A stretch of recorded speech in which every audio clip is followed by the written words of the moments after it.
بسم اللہ الرحمن الرحیم. السلام علیکم. ڈاکٹر عامر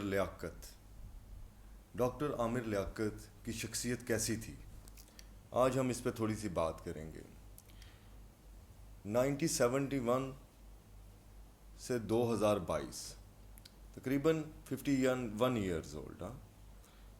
تو میں نے اپنی زندگی میں بہت سے کامیاب لوگ دیکھے ہیں، آپ لوگوں نے بھی دیکھے ہوں گے، مگر ڈاکٹر عامر لیاقت ایک ایسا شخص تھا، اس کا ایک ایسا کرزمہ تھا کہ جتنی جلدی اللہ پاک نے اسے کامیابی دی، شہرت دی، دولت دی، طاقت دی، کم ہی لوگوں کے نصیب میں ہوتی ہے.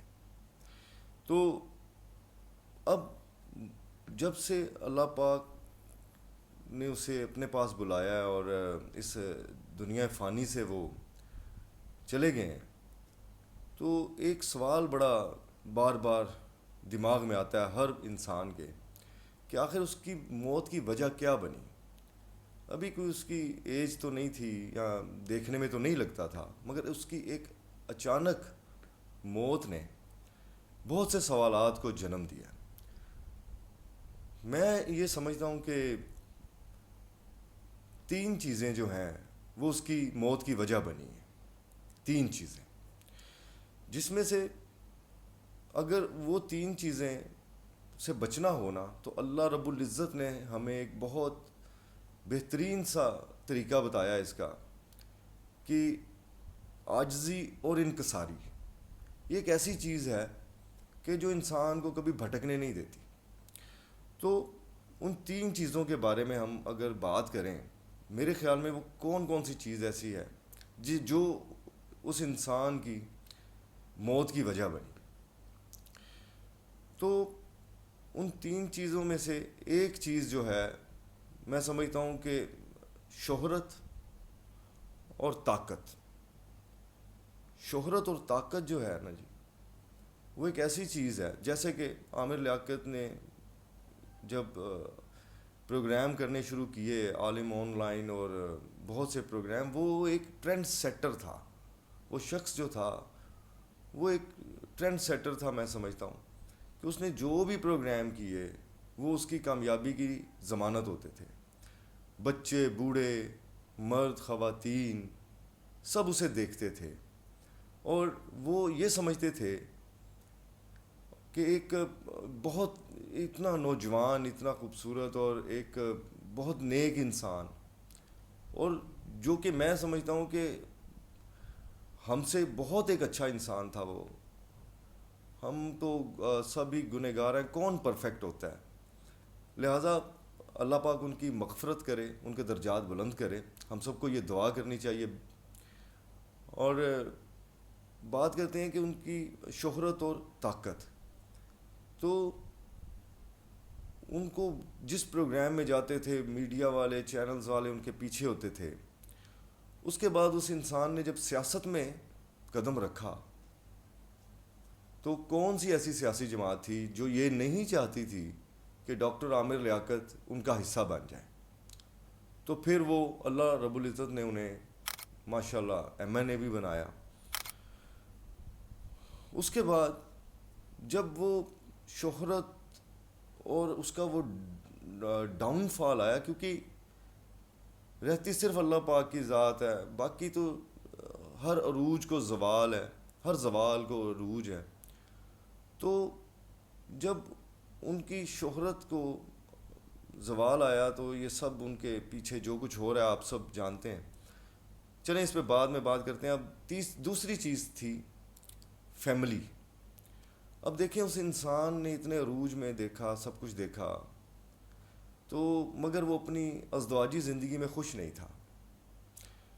تو اس کی پہلی بیوی جو کہ عامر بھائی نے، یہ میں نے سنا کہ وہ انہوں نے کہا بھی تھا کہ وہ جو پہلی ان کی زوجہ تھیں، ان سے ماشاءاللہ 2 بچے بھی ہیں ان کے. تو وہ جو ان کی زوجہ تھیں ان کے ساتھ وہ جو ہے وہ بڑا انکمفرٹیبل شاید فیل کرتے تھے، یا شاید وہ کوئی وجہ ایسی تھی کہ ان کا آگے وہ گزارا نہیں ہو سکا، تو ان کی علیحدگی ہو گئی. پھر اس کے بعد انہوں نے ایک اپنے پروگرام کے پروڈیوسر سے دوسری شادی کی. تو وہ بھی بدقسمتی کے ساتھ نہیں چل سکی. تو جیسے جیسے ان کی شہرت نیچے آ رہی تھی تو ان کو میں سمجھتا ہوں کہ یہ ان کے دماغ میں تھا کہیں پہ، وہ تھوڑا ڈسٹرب تھے، اور ان کو یہ تھا کہ وہ ٹی وی میں لوگوں میں ان رہنا چاہتے تھے. تو انہوں نے بڑے جلد بازی میں ایک اور فیصلہ کیا ہے جس فیصلے کی وجہ سے ان کی زندگی، ان کی شہرت، سب کچھ داؤ پہ لگا دی انہوں نے، اور تیسری شادی ایک کر لی ایک بڑے پسماندہ علاقے کی ایک لڑکی کے ساتھ. تو جب وہ شادی بھی نہ چلی اور اس کے پیچھے محرکات کیا کیا تھے وہ اب باتیں کرنا مناسب ہی نہیں ہے. تو وہ جو وجہ تھی تو وہ بہت زیادہ ڈپریشن میں چلے گئے. تو دوسری وجہ میں سمجھتا ہوں کہ ہر انسان کے لیے اس کی جو ازدواجی زندگی ہے، اس کی فیملی جو ہے وہ سب سے مقدم ہونی چاہیے. چاہے وہ کتنا ہی مشہور ہو، کتنا ہی دولت مند ہو، کتنا ہی کامیاب ہو، کتنا ہی طاقتور ہو، جب تک اس کی ازدواجی زندگی، اس کی فیملی کے ساتھ وہ خوش نہیں ہے، وہ سکون سے نہیں ہے، تو ہر چیز بے معنی ہو جاتی ہے. لہٰذا دوسری وجہ جو تھی وہ اس کی فیملی سے تھی. اور میرے خیال میں سب سے بڑی اور تیسری وجہ جو ہے وہ میڈیا ہے، خاص کر یہ سوشل میڈیا. وہی میڈیا چینلز جو اس سے ٹائم لیتے تھے، اس کے پروگرامز جو تھے ان کی ریٹنگ آتی تھی عامر لیاقت کی وجہ سے، وہی جب اس کی تیسری شادی ہوئی تو اس کو ان کے میم بنے اور وہ چینلز پہ باتیں ہوئیں اس کے بارے میں. اور وہ جو خاتون تھیں جو ان کی تیسری بیوی تھی، زوجہ تھی، میں تو حیران ہوں اس لڑکی پہ. وہ بچی ہے، اللہ اسے ہدایت دے، وہ بھی بہت بڑی وجہ بنی اس انسان کی موت کا میرے خیال میں. میں کوئی فیصلہ نہیں کر سکتا مگر میں اپنی رائے رکھ سکتا ہوں. وہ بھی ایک وجہ تھی. چونکہ یہ سوشل میڈیا ہم سب پہ ذمہ داری بنتی ہے. میں سمجھتا ہوں یہ ایک ایٹم بم ہے، یہ ہمارے ہاتھ میں تو آ گیا ہے. ہمیں چاہیے کہ ہم بڑی ذمہ داری سے، بڑی سوچ کے اس کے اوپر اپنی رائے کا اظہار کیا کریں.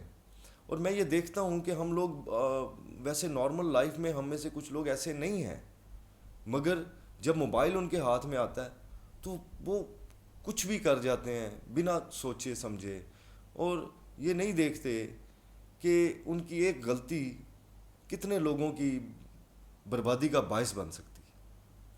تو اس کے بھی کوئی ایس او پیز ہونے چاہیے. سائبر کرائم والوں کو کچھ انیشیٹو خود بھی لینا چاہیے.